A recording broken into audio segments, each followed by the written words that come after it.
What happens when turtles grow to the size of rhinos? This is the tale of the biggest sea turtle to ever exist. As massive as up to 3 young humans standing on top of each other in length, this beast had a life you'll want to hear about. Archelon lived in the late Cretaceous period, approximately 100 to 66 million years ago. Its name originates from the ancient Greek words archi, meaning first, and kon, meaning turtle. Its scientific name, Archelon ischiris, straight up represents its immense size and power. But what makes this guy really stand out is the fact that it is recognized as the largest turtle species ever documented. Its most substantial specimen measures a remarkable 15 feet or 4.5 meters from head to tail and weighs up to 3.2 tons or 7,054 pounds. Fossils of Archelon have been exclusively discovered within the Pierce Shale Formation in North America. This geographical find tells us a lot about the prehistoric marine ecosystems of that era, like the diversity and dynamics of ancient sea life. But we'll get into its discovery in more detail later. First, we have got to talk about what it really looked like. This massive turtle had a unique hooked beak and powerful jaws, perfect for crushing hard-shelled critters like crustaceans and mollusks as it lazily drifted through the ocean. But what might surprise you is that it did not have a very hard shell like other turtles. The main reason for this was its sheer size. A solid shell at that size would have made the Archelon sink like a rock. So, to counter this, it had dense rib bones and a lighter covering, which provided enough buoyancy to prevent sinking, while still allowing control while swimming. The shell would have also had ridges running down its back, adding to its protection against larger predators like mosasaurs. We'll talk about its shell in more detail later in the video. Now, despite its size, the Archelon may have still been vulnerable to attacks, especially targeting its delicate flippers. But there would have been easier prey options for predators, making direct attacks on the Archelon less common. Apart from all these unique features, Archelon also had incredibly long flippers, and yet it's believed they weren't the strongest swimmers. Analysis of their structure suggests they may have been more suited to calmer, shallower waters. However, evidence suggests that it could have managed short bursts of speed, possibly allowing it to catch moving prey or even travel in the open ocean if necessary. Coming to its skull, it was as massive as the turtle itself, measuring up to 3.3 feet long or 100 centimeters. To put it into perspective, that's the size of an adult penguin. It had a long and narrow head with a beak that looked like it belonged to a bird of prey, but with a double-edged twist. The nostrils were elongated and pointed forward, making it stand out even more from other turtles. But perhaps the most interesting feature was Archelon's jaw. When it came to eating, its jaw worked like a hammer thanks to the articular bone, which was probably cushioned by cartilage. This allowed it to chomp down on its prey with ease. Speaking of prey, let's talk about what this turtle liked to feast on. Archelon was all about the meat. It was a carnivore through and through. Its thick lower shell suggests it spent a lot of time chilling on soft, muddy seabeds, probably munching on slow-moving snacks like big mollusks and crustaceans. Back in the day, there were plenty of giant, thin-shelled bivalves around, perfect for Archelon's dinner table. But as time went on, these snacks became scarce in its habitat. But it still had a pretty diverse diet, much like some modern turtles. It feasted on soft-bodied cephalopods like jellyfish and squid, suggesting it had varied predatory habits.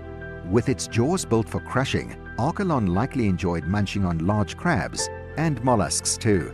The waters it inhabited were rich in thin-shelled shellfish, some as big as 4 feet in diameter, which would have provided ample sustenance. But Archelon might have also surfaced occasionally to forage for food. Apart from that, near where Archelon lived, there were lots of Neosaurus teeth lying around, hinting that they might have been on its menu too. And just like other sea turtles, Archelon probably hit the beach to lay its eggs. It would have dug a hole in the sand, popped in a bunch of eggs, and then left them to hatch on their own. No parenting for this big guy. We'll discuss how they reproduced later in the video. Young Archelons probably didn't hang around the coasts much, not even during breeding season. The largest Archelon, named Brighetta, is estimated to have lived up to 100 years old. It might have met its end while partially buried in mud in a state called brumation. kind of like hibernation but underwater. There's been a long-held belief that marine turtles, including archelons, brumate underwater, just like freshwater turtles. But considering how often they had to come up for air to avoid drowning, that might not be quite right. As for where it lived, fossils found in states like Wyoming and North Dakota, specifically within the Pierre Shale Formation, give us clues about archelon's habitat preferences during the late Cretaceous period. This giant turtle likely favored shallow sea environments, as indicated by these discoveries. Its ability to generate powerful strokes suggests it was well equipped for cross-ocean migrations and could quickly get away from other aquatic predators if needed. Its preferred place to live was the northern region of the Western Interior Seaway, which has warm to mild temperatures. This area was dominated by plesiosaurs, which really tell you about the diverse and competitive ecosystem in which this creature thrived.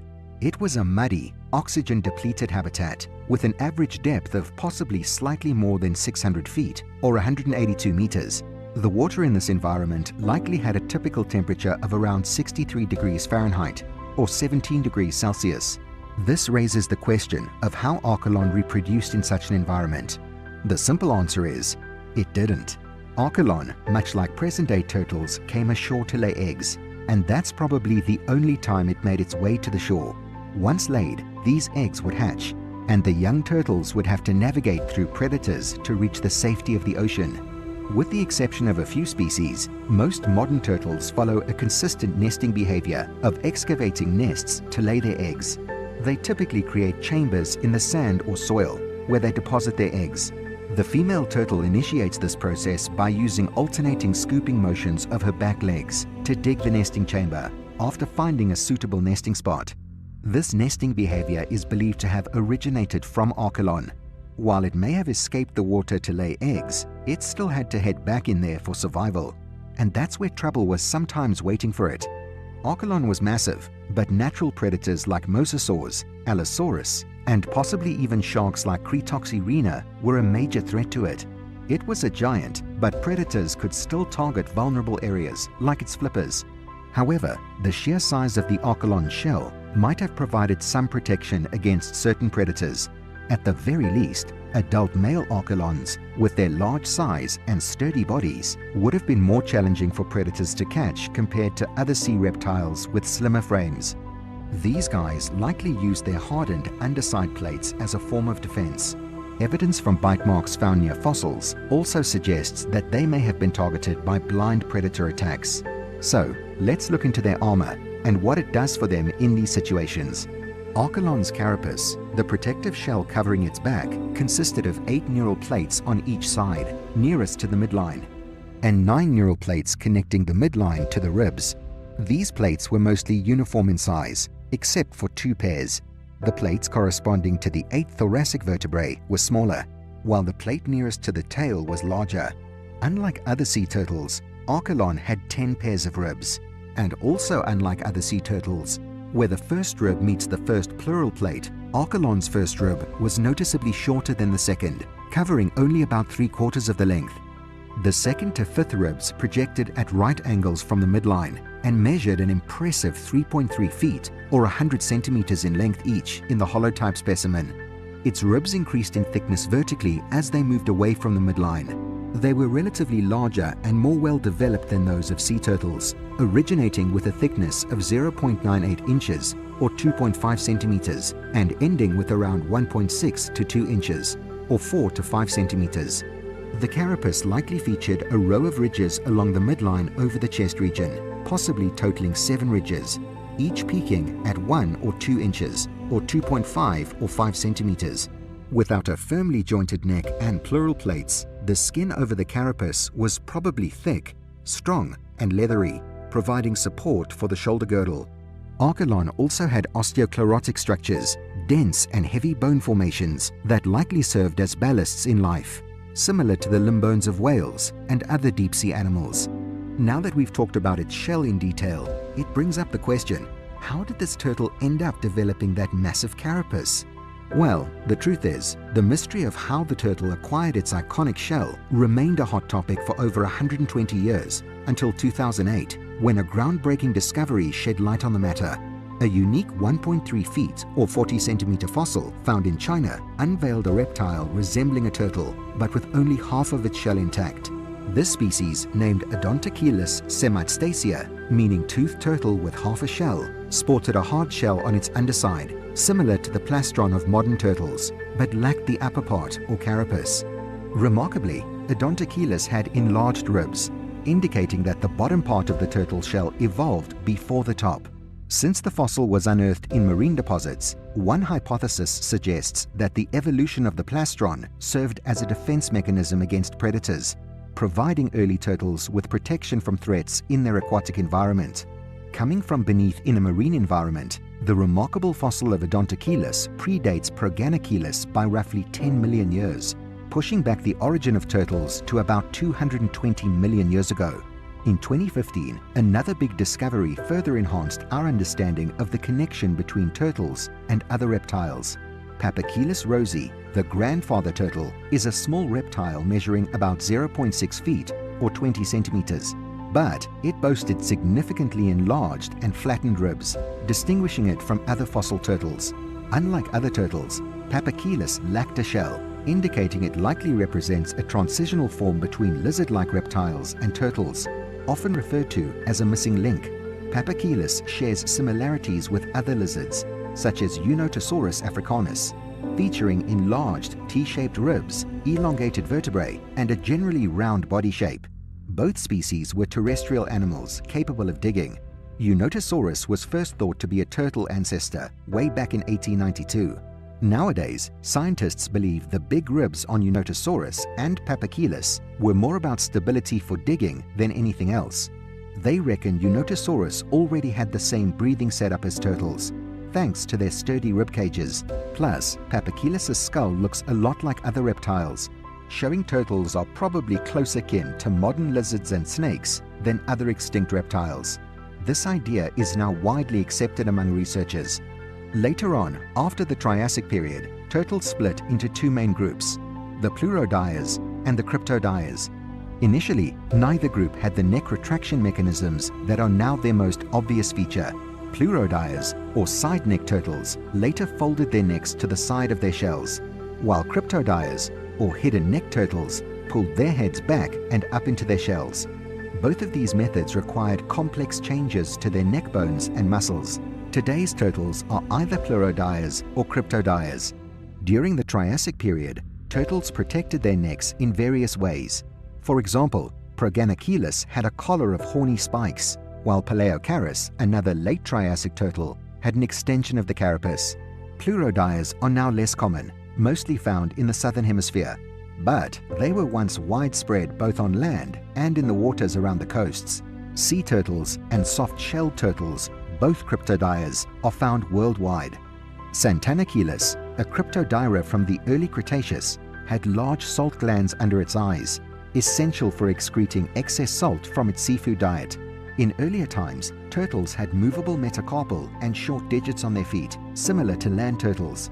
Later on, these toe bones lengthened and became encased in flesh, and the feet evolved into flippers as sea turtle diversity exploded during the Cretaceous period. Some Cryptodires even began an evolutionary journey back to land. Modern tortoises are descendants of sea-dwelling turtles, not directly from older land turtles. The specific changes involved in this transition aren't well documented, but many turtles returned to being toe walkers, and their shell ornamentation and shape varied greatly over time. Coming back to the Archelon, its impressive size and unique adaptations, such as its star-shaped plates for achieving neutral buoyancy, hold great evolutionary significance. These traits not only helped this creature thrive in the varied marine environments of the late Cretaceous period, but also offer valuable insights into the evolutionary transition from ancient creatures to modern sea turtles like the leatherback. Studying its features provides us with a window into the past, shedding light on the evolutionary processes that have shaped the development of sea turtles over millions of years. But how was this beast of a turtle first discovered? The Archelon sea turtle was first unearthed by American paleontologist George Reba Wieland in 1895. He stumbled upon the holotype specimen, the very first fossil of its kind, within the Pierce Shale geological formation in South Dakota. Wieland made this remarkable discovery along the shores of the Cheyenne River in Custer County. Interestingly, the specimen he found lacked its skull, but in 1897, another individual stumbled upon a fossilized skull of the turtle in the same area. Then, in 1902, yet another complete specimen was uncovered along the Cheyenne River. In more recent times, significant discoveries of archelon skeletons have taken place in South Dakota in 1992 and North Dakota in 2002. The 1992 find was particularly notable as it yielded the largest specimen known at the time. This specimen, affectionately named Brigitte, was discovered in Oglala, Lakota County, South Dakota, and is currently on display at the Vienna Natural History Museum. All in all, these discoveries have greatly enriched our understanding of archelon and its prehistoric environment. Of course, scientists have been able to classify this beast based on the fossils too. It is classified within the reptile class Reptilia, the order Testudines, the suborder Cryptodyra, and the extinct family Protostegidae. And while it may resemble other sea turtles, archelon doesn't share ancestry with any living or extinct species. In fact, its evolutionary path within the Protostegidae family is pretty unique, setting it apart from other sea turtles. As to what caused its extinction, it's speculated that as the seaway gradually moved southward, archelon may have struggled to migrate along with it. And so, the increasing presence of new marine or mammalian species posing a threat to its eggs and hatchlings could have contributed to its extinction. The disappearance of giant protostegids coincides with the rise of democcolids, suggesting a shift in the marine ecosystem. Protostegids, including archelon, are notably absent in Maastrichtian deposits, the latest Cretaceous period, likely due to a cooling trend. This cooling may have affected other turtles as well, but some species managed to survive thanks to their thermoregulatory capabilities. It's estimated that average water temperatures dropped to around 45 to 54 degrees Fahrenheit, or 7 to 12 degrees centigrade, depending on CO2 levels. However, there is some evidence suggesting that archelon might have persisted into the Maastrichtian period. Fossils from the Maastrichtian age Kansas Pierre shale deposits could indicate that archelon survived longer than previously thought, possibly enduring millions of years into the Maastrichtian era. In the end, only one thing remains to be said. Archelon stands as a majestic symbol of the prehistoric world. It offers a peek into a bygone era when giants roamed the seas. Its colossal size, reaching up to 15 feet in length, truly makes it the king of the turtles. With its leathery shell and powerful jaws, archelon likely navigated the depths of the late Cretaceous waters in search of prey. All of its fossils that have been recently pulled out give us remarkable insights into the prehistoric marine ecosystem.